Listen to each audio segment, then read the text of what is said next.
ஐயப்பன் கோயிலின் புண்ணிய தீர்த்தமாக கருதப்படுவது இந்த பஸ்ம குளம்.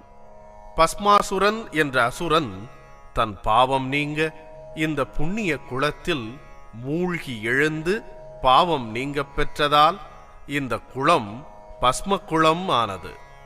இந்த குளத்தில் குளித்தால் பாவங்கள் விலகிவிடும் என்பதால் ஐயப்ப பக்தர்கள் இங்கு குளித்துவிட்டு ஐயப்பனை தரிசிக்க செல்வதை வழக்கமாக கொண்டுள்ளனர்.